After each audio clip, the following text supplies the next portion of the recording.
My name is Justin Chugg, and I'm with Ensable. And today we're going to be talking about a new strategy that's come up recently to help make sales and appointments just a little bit easier. We've talked about working with insurance brokers in the past. If you remember, if you've joined the conversation, we talked about the business interruption insurance.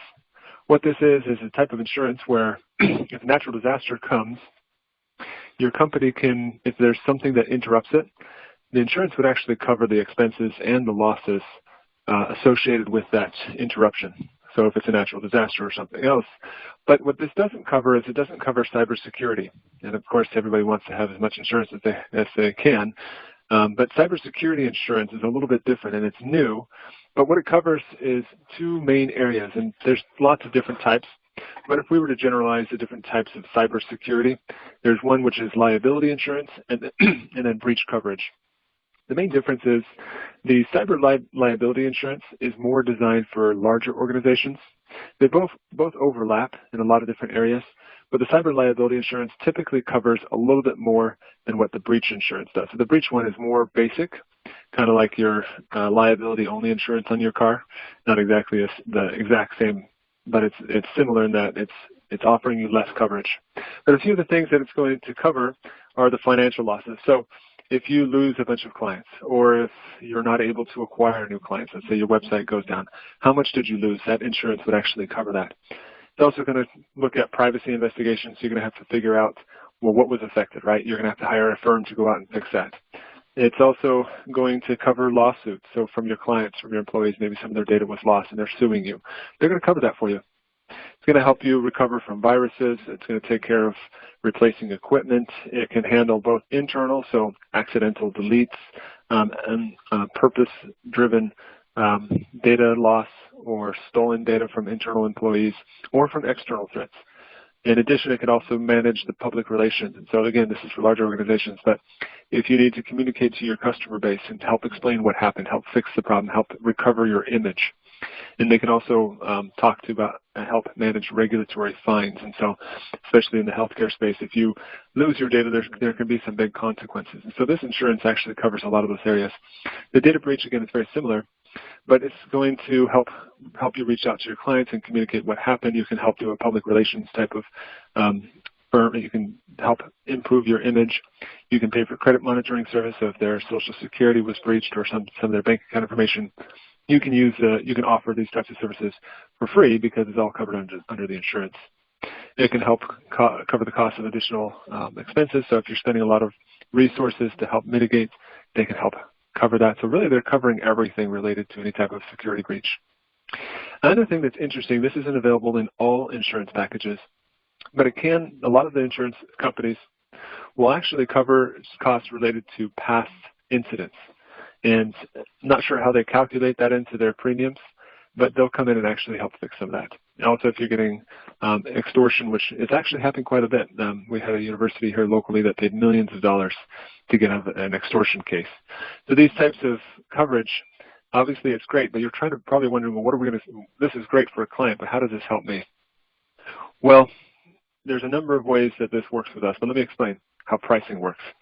The cost of the cybersecurity insurance depends on how many clients you have, the type of data that you store, how much revenue your company has, what's your history like, have you had a lot of incidences, what your industry is, so again, just the standard factors, and then how strong your IT security solution is. So when you think about that, of course, us as consultants, if we're able to help them design and implement a good IT security solution, it's obviously going to pay for itself, or at least help reduce the cost of anybody that's purchasing cyber insurance. Now, there's some things to keep in mind that, again, all cyber insurances are going to be a little bit different. Some of the cyber insurances provide IT security and some of them don't. The ones you want to partner with are obviously the ones that don't provide cybersecurity if you plan on selling cybersecurity services, because that way your services help complement what they're doing. The typical insurance, just on average, is going to run around $1,500 a year, which really isn't much when you think about it. And that would give a company about $1 million in coverage. So this seems, when you think about it, this is the perfect type of a referral relationship. You're working with insurance brokers who are selling cyber insurance and helping them provide cybersecurity to their clients, which lowers their clients' premiums and lowers the risk for the cybersecurity service or cyber insurance service. So to create a model or a sales strategy related to this type of campaign, first we're going to want to create a lead exchange to help put together a group of cybersecurity and different experts. So there may be someone that's working with cloud computing. You may want to get them involved. Maybe somebody that's working with commercial real estate, maybe an accountant, and of course an insurance broker. Once you have a group of individuals in place, you want to create a group purchasing strategy. We'll talk a little bit about that later, but the group purchasing strategy is where you basically, if you focus on a specific market, you can pre-negotiate lower rates for those companies as a group. We'll talk about that later. We'll talk about appointment strategies and what works well for this type of campaigns, marketing development funds. We'll talk about that in just a second, and how to get a list. So to start out, we need to find some brokers, right? Not all brokers sell cybersecurity insurance, so you can reach out and find out which ones that do. If they don't, you can talk to the ones and see if they actually sell business continuity insurance. That's the second type of relationship opportunity that we have with insurance brokers. But those are the two main areas that you're going to want to focus on. If you go to ensabled.com/data, you can pull an insurance list of brokers in your area and see if you can find somebody that fits this criteria. As far as group purchasing, we did a training on this, but it's just as a brief recap. If you treat a group of companies as kind of like a union or a group, as a single group, a lot of times you can pre-negotiate deals with different vendors for both internet, for voice, for security, for insurance. And what this does is it helps you create a monopoly for your clients so that you're offering them a lower rate than what they can get directly from the vendors. And that puts you in a strategic position, and the vendors are willing to do that because you have this large group of companies and you're working together and they have more buying power as a whole. So it's basically like a company that comes to that vendor and says, look, we have 10,000 sites, we want a discount. And that's basically what you're trying to do. The strategy that works best for reaching out and setting up appointments for clients related to IT security and cybersecurity insurance is going to be our opinion sales strategy. There's probably a lot of others that work well, so you can look at a few of the other ones on the YouTube channel. But based on the A/B testing that we've done internally, this seems to be the most effective. If you haven't had a chance to review that, it's in our YouTube channel. But basically, the opinion sales strategy is where you just start a conversation with somebody. You're not trying to sell anything. You're just asking questions and starting a dialogue with clients and then waiting to see where that goes. And we'll give you an example of that in just a second.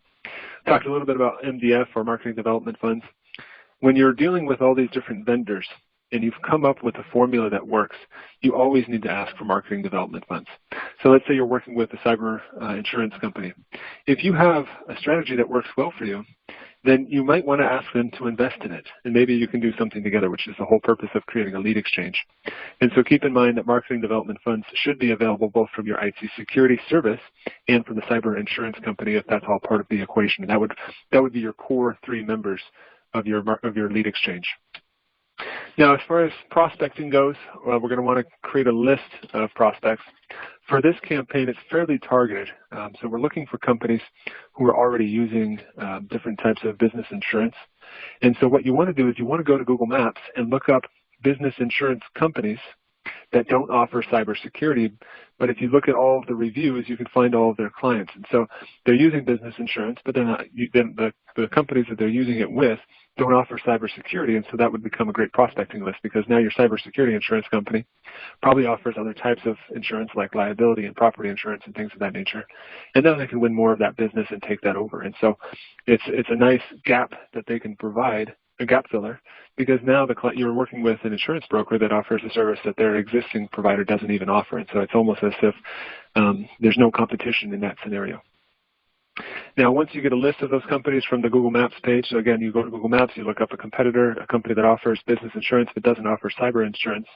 You take the reviews of the companies that are listed on their site, drop them into ensabled.com/data where it says existing data, and we'll produce an Excel spreadsheet of everybody on that list, all the key contacts, emails, LinkedIn profiles, and then you can begin to use your strategy together with your lead exchange, split up the list, hand it out, and everybody just starts sending out emails.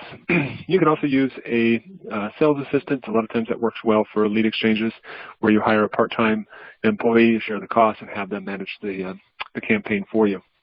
Now, if I was sending out this email, this seems to be the template that works best, but it goes something like this. I'm doing some research on cyber insurance, We wanted to see if your company is currently using this type of insurance. Do you know if that is the case? So with the opinion sales strategy, we're not trying to sell anything. We're just trying to ask questions. A lot of times this is most appropriate among existing clients or your LinkedIn network, or if you just want to do a cold email campaign, it's totally fine as well. But again, you're just trying to start a conversation. You don't want to start off with the sales question because then people will be turned off. But if you just start asking a dialogue, what's nice about this is cyber insurance is fairly new. And that's one of the key ingredients in a successful sales campaign is having something that's new, something that will catch their attention and say, you know what, I haven't thought about this. Maybe this is something that I should consider. So that's everything for today. So just to recap, you want to form a lead exchange because, again, you're going to have key members. That's the whole purpose of this. And if you haven't set up a lead exchange, feel free to do so at leadexchange.org. But working with these insurance brokers will make a huge impact on your business because you really complement each other really well. We want to make sure that you're using marketing development funds as soon as you come up with a formula that actually works. And so as you start to see success, you can come up with a business plan, pitch it to the different vendors that are involved in your sales process, and then try to convince them to invest in this and to help scale it for you. Now you want to work with, there's lots of different list strategies. You can work with your LinkedIn network. You can work with local companies. You can work with your insurance brokers, competitors, clients based off of Google reviews. There's a lot of different places you can test that. But ultimately, you just need to execute the strategy, start asking questions, see what people know, and then take it from there. Now, next time we get together in 2 weeks, we're going to be talking about some more ideas as far as contact center experiments. And so there's a lot of different developments in the contact center arena that I would like to highlight and talk about to help you get in front of more of those types of opportunities. So thanks, everyone, for joining us today. I look forward to seeing you on our next call. If you need anything, feel free to reach out to myself or any of our team members. We'll be happy to help you out. And thanks again. We'll talk to you in 2 weeks. Take care, everyone. Have a great weekend.